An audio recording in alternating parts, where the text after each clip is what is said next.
A emenda número 163, apresentada no relatório, sugeria um acréscimo ao artigo 25 da Lei de Diretrizes Orçamentárias. O artigo 25 trata sobre a transferência voluntária de recursos para município em virtude de convênio, acordo ou instrumento congênere, salvo durante a vigência do estado de calamidade pública ou emergência decretado no município e homologado pelo governo do estado. Então, dentro desse artigo da Lei de Diretrizes Orçamentárias, propunha-se, a partir da emenda 163, o acréscimo do seguinte texto: dentro de vários critérios, apresentação do Plano Básico de Mobilidade Social. Eu queria registrar nesse sentido, antes de dizer que plano básico é esse, que é um decreto do governo do estado, a compreensão dos deputados da comissão que, a partir da nossa apresentação, retiraram essa emenda da Lei de Diretrizes Orçamentárias, o que já não consta na votação posterior que faremos. Mas eu não poderia deixar aqui de registrar, acredito que foi um avanço importante. E aí digo por quê. Essa proposta de acrescentar esse texto do Plano Básico diz referência ao decreto do governo do estado número 45.550, que estabelece contrapartida social para transferência voluntária de recursos do estado aos municípios, mediante convênio, acordo ou instrumento congênere que tenha por objetivo a execução de obras de infraestrutura e da outras providências. Artigo 1º. A transferência voluntária de recursos para o município em virtude de convênio, acordo ou instrumento congênere que tenha por objetivo a execução de obras de infraestrutura deverá obedecer o decreto sem prejuízo do disposto do decreto 43.635 de 2003. Pulo aqui para o artigo 4º. Diz o seguinte: qual é esse plano? Artigo 4º. Os indicadores que se referem ao artigo 3º deverão aferir, inciso 1, na área da educação, taxa de distorção de idade e série do ensino fundamental nas zonas rural e urbana, taxa de elevação de índice de desenvolvimento da educação do IDEB, índice de evasão, frequência e aprovação. Na área da assistência social, na base de condicionalidades do programa Bolsa Família, percentual de acompanhamento das famílias em situação de descumprimento das constitucionalidades do programa Bolsa Família, número de crianças e adolescentes beneficiários do Programa de Erradicação do Trabalho Infantil PET, índice de gestão descentralizada do Programa Bolsa Família, nível de gestão e também nível de gestão na assistência social. E na área da saúde, número de notificações de casos de dengue no município. E parágrafo único, o município deverá apresentar metas bienais para cada indicador definidas no modo deste objeto. Artigo 5º. A liberação de recursos de transferência voluntárias, proposta aqui, de que se trata esse decreto, por meio de novo convênio, e aí há uma ação conflitante, porque o decreto diz que é novo convênio, e a LDO diz que é qualquer convênio deste ano, então assim, independente se é novo ou não, então o próprio decreto vai entrar em conflito nesse sentido, mas, então, volta aqui, por meio de novo convênio, acordo ou instrumento congênero, ficará condicionada ao cumprimento pelo município, aí vem o maior problema, do conjunto das ações definidas neste plano básico de mobilidade social para atingir suas metas. Então, o que isso nos impõe? Impõe a necessidade de cada município do nosso estado. Sobretudo, nós temos a compreensão que a grande maioria dos municípios do nosso estado são pequenos, não tem equipe técnica capaz de, a todo momento, numa transferência de recursos, fazer um plano com tanta informação nesse sentido. Não que um plano não seja importante, pelo contrário. Um exemplo que eu trago aqui, o Programa Nacional de Melhoria de Acesso de Qualidade de Atenção Básica do Governo Federal avaliará, a proposta, a satisfação dos pacientes atendidos e a qualidade do serviço para distribuir os recursos segundo o mérito das equipes. O bom resultado pode até dobrar o valor recebido por uma determinada equipe. Então, o governo, por exemplo, do Estado do governo federal, criou um plano de ação na área da saúde, com proposta de metas. O município tem que criar um pequeno plano, mas para isso ele tem um incentivo. Se você fizer isso, você aumentará o investimento na área da saúde. A proposta desse decreto do governo do Estado, na verdade, ao invés de de apresentar incentivo para um plano, ele propõe punição caso não haja um plano. Por exemplo, deputado, se formos apresentar uma emenda de 20, 30, 50 mil reais para o município, ele não pode, porque não esteja convênio ou transferência de recursos, ele não poderá receber os nossos recursos se ele não tiver todo esse plano.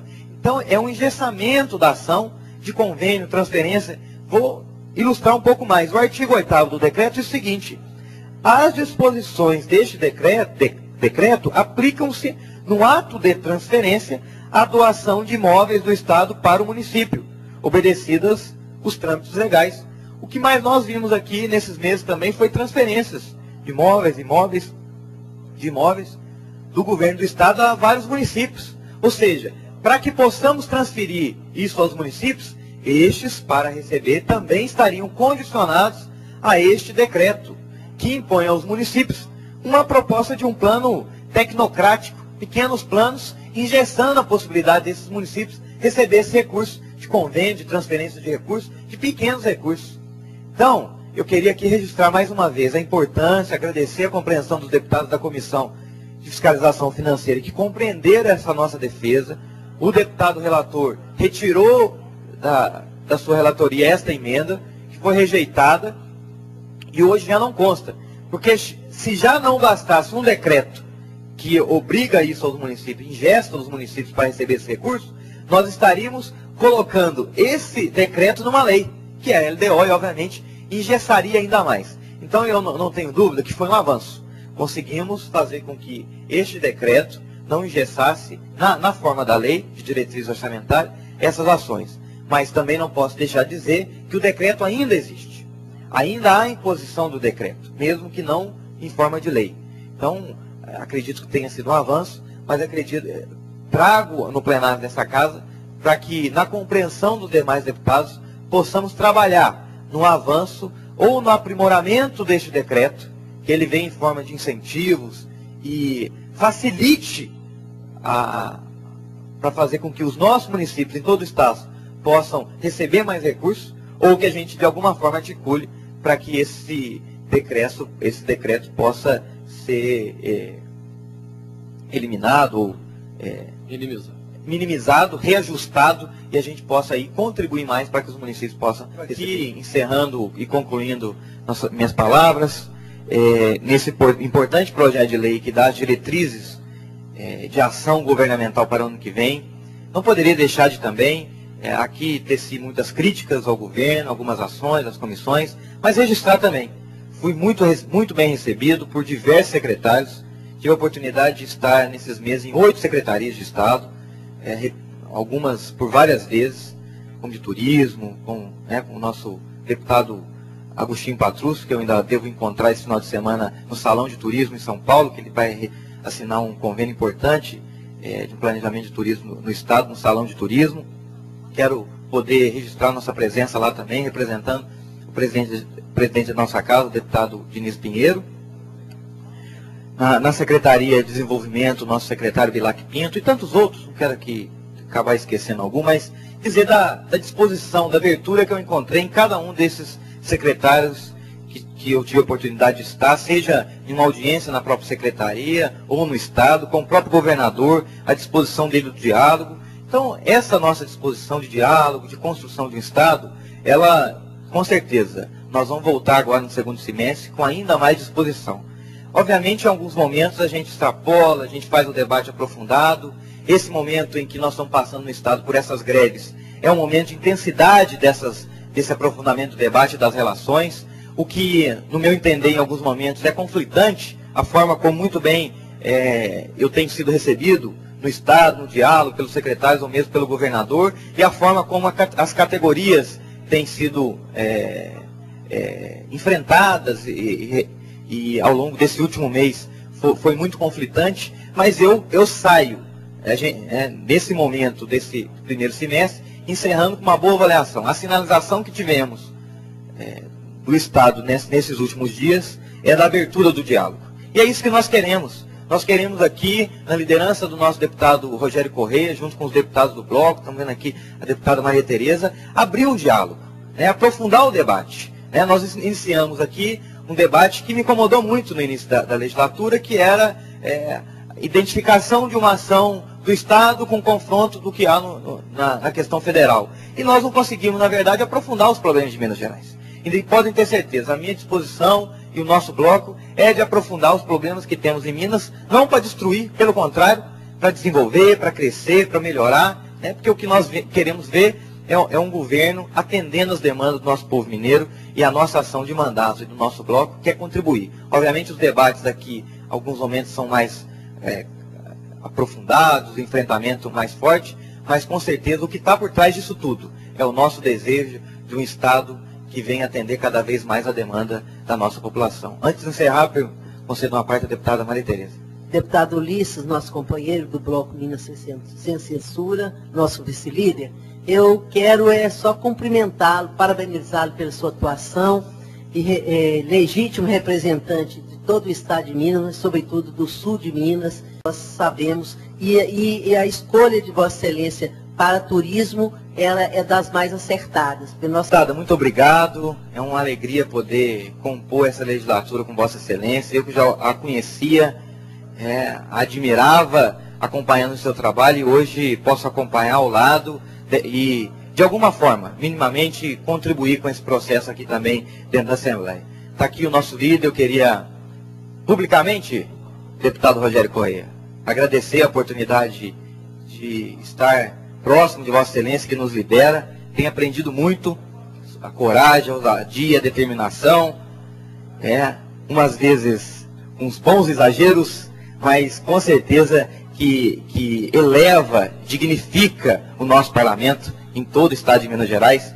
E eu quero aqui agradecer em nome dele todos os companheiros do bloco, estender a todos os líderes desta casa, e queria encerrar me dirigindo àqueles que nos acompanham pela TV, Assembleia e pelo site da Assembleia, aos nossos professores e professoras. Nós passamos essa semana negociando na área da saúde, que também merece a nossa ação, acompanhamento e dedicação, da segurança pública no Estado, mas não poderia deixar de encerrar minhas palavras nesse semestre desejando força, luta a esses professores, que merecem do nosso Estado o reconhecimento do grande papel que exercem como educadores das nossas crianças, dos nossos jovens, das nossas adolescentes.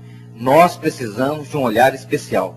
Não tenho dúvida que a nossa presidente Dilma tem exercido um papel fundamental de continuidade e avanço do exemplo que o nosso ex-presidente Lula impôs ao país nos últimos anos. E a nossa presidente Dilma, com toda a sensibilidade de mulher, mas com toda a liderança que ela tem, e competência que tem promovido uma continuidade, um avanço importantíssimo na área da educação. E nesse sentido, nós esperamos que essa comissão formada possa de fato aprofundar o diálogo com o sindicato, e a categoria possa compreender, assim como peço também a compreensão das comunidades, dos pais, familiares que acompanham também. A gente sabe a dificuldade que é dos nossos alunos que estão, em função das greves, estão sem aula. Sobretudo aqueles agora que, na perspectiva da prova do Enem, estão parados, precisam que as aulas retomem e eles possam ter condições de fazer com que essa oportunidade seja concreta em suas vidas. Mas quero aqui pedindo a compreensão de cada um e cada uma, sobretudo do governo do Estado, que mostrou nessa semana a disposição do diálogo e do aprofundamento, mas que tenha, de fato, condições de aprofundar e ouvir esses nossos profissionais, que em todo o estado de Minas estão mobilizados para a continuidade da greve, uma greve que sinaliza para o debate do piso nacional salarial, mas, sobretudo, traz o debate essencial do quanto é importante a educação no nosso país. Então, quero aqui ser solidário àqueles que estão em greve, registrar o nosso apoio, a nossa dedicação nesse movimento, mas, sobretudo, a nossa disposição, desejo e esperança de que esse debate possa trazer melhorias na educação do nosso Estado. Esse foi a nossa dedicação e nosso empenho ao longo dessa semana para que o diálogo fosse implementado e a gente pudesse ver avanços na educação do nosso Estado. Muito obrigado, um bom recesso a cada deputado e deputada. Nós vamos aí permanecer firmes com o nosso bloco, acreditando que nós vamos contribuir muito para o desenvolvimento do nosso Estado. Muito obrigado, presidente. Obrigado aos deputados. A gente espera poder, no destaque das propostas da Lei 1.695, da Lei de Diretrizes Orçamentárias, estar votando esse importante projeto de lei. Muito obrigado.